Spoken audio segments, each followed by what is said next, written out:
Tomimariecook talking to CheeChee, female, primary guardian angel.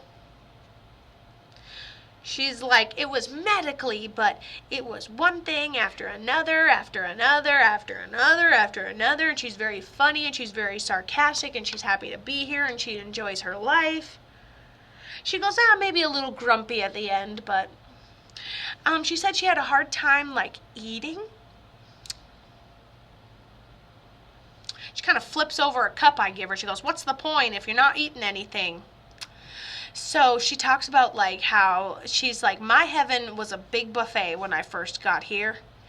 And then she goes, and then my ex-husband's up here. And I was like, no, this is not happening right now. She's not, she's just the crazy lady at the end of all my circuits at the end of the day. That's what it feels like. Oh, my goodness. So, Tommy, who is this for you? Primary guardian angel.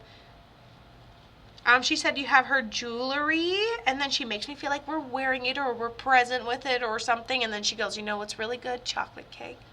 I was like, you weren't even much of a sweets gal. She goes, yeah, but it's better than them shakes at the end, and you got to keep your nutrients. And so this makes me feel like she's passive. Oh, it's my kokum. Okay, great. CheeChee, and then your kokum and grandmother, and gee, I can't keep up with any of y'all. Are you Southern? What is that? Some Southern shit happening again? Anyways, so mom says she's like a mother for you. Great.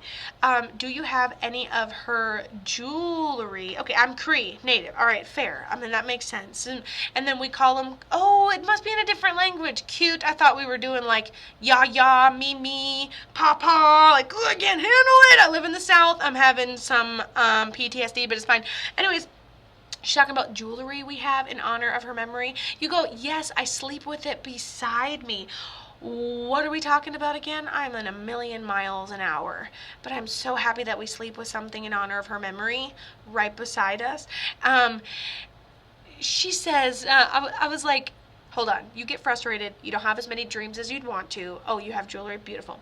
And then she goes, how am I gonna have the energy to just visit you in dreams all the time if I'm too busy trying to jump out behind stuff and scare you out of the corner of your eye? So I feel like you see her all the time.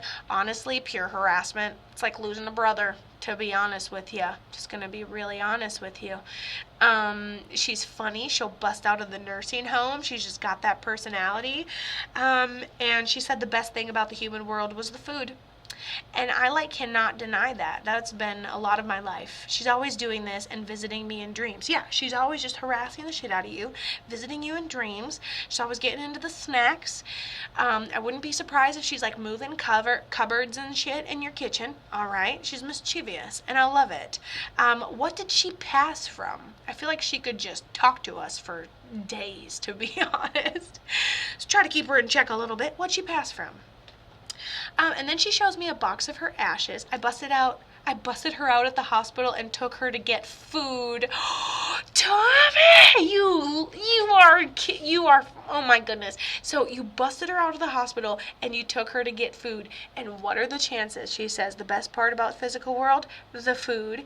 And I was like, and we're busting her out of here. And I was like, no, we can't get into this kind of nonsense. And you actually busted her out of the hospital and took her to get some food. And there is no way. We did that with my grandma as well. Okay, tradition. And so here's one thing. There is no way that this isn't exactly who I'm talking to. There's just no way. She's like, remember when you busted me out of there? We went and got some food and I was almost gone. I really couldn't eat, but oh my gosh, life was a buffet. It's all she wanted. You gave her literally one of the, something that she even still wants. The best part of the physical world was you and some sweets or some pizza. She doesn't even care. She didn't even like pizza that much, but she'll eat whatever at the end. And what are the chances? You bust her. She was so happy and loving. I love her so much. She's hilarious. And then we go and bust her out of the hospital, pump her with food. Bannock is fry bread. Yes. It's all she wants. She's fine with it. She goes, oh, I'm fine with death. It's not really anything I could run from. So what'd she end up passing from again? Oh, she wants that fry bread. Listen, knock it off, lady. Because now you're telling me you're all like Native American and there's fry bread and, you want to come live with me? I'll take care of you. You make me fry bread, and you just put that cinnamon sugar on it sometimes. You know, for you. You know, you give her food, oh yeah, deep fried bread, and then authentic, because authentic is making it for you. You know what I'm saying? This grandma's right. Food is the best part. Now I'm gonna have to be a fatty for the rest of the day. Interesting. Anyways, fried bread. Yes. Yep, someone's like tacos. Honorable mention to tacos for no reason. Okay, cool. Oh, sepsis.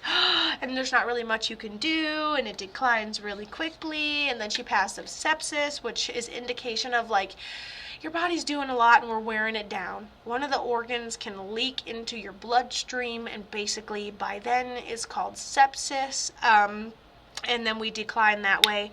But yes, because there's no food in the afterlife, right? But it's your heavens. You can make it whatever you want. If there's a million golden retrievers there and so are you, great. You want to pretend it's something different for 5 minutes? Enjoy. Ask her about the tree dream.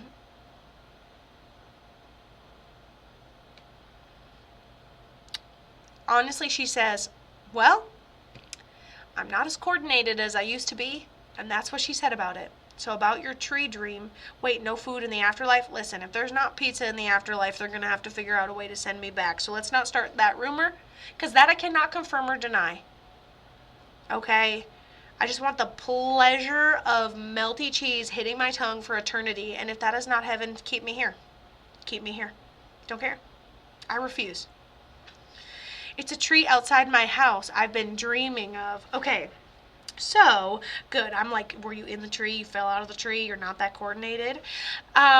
So I think it's a deep connection to nature and grounding yourself, okay? She keeps telling me to pray to it. Oh my gosh. And she says it's a deep connection to nature and grounding yourself, and maybe at that tree you will hear her. You know what? Like an Aries. I'm sure Native American, you connect with nature no problem. And Aries also connect with nature. It takes an Aries to have to walk outside, hold on to a tree, and listen to it talking to you. What are you thinking when you're touching that tree? What do you feel when you touch that tree? The tree is a good way to refresh energy. Plug into it so you can recycle that. So yeah, I think that it is a good place for spiritual connection. Or go visit the tree and be like, okay, show me the next step in my dream now, please, because this is making no sense. You're an Aries. Ah! Sometimes I do some really psychic shit and I freak myself out, but it's fine. So I'm like, and I'm sure your culture has you connected, but if you're an Aries, you also need to hug a tree. You happen to be in Aries as well. Okay? I think your grandma's a great communicator, and I think I want to hug you. Air hug. And I think that you need to go to the tree and maybe use it as a spot to just listen and be with your own thoughts and see what you want to talk about internally. And then that is where you go, and just know that when you're there doing that, she's right with you, connecting with you. Yes, I will. That's my spot. Perfect. And she knows about it, and she'll meet you there, love.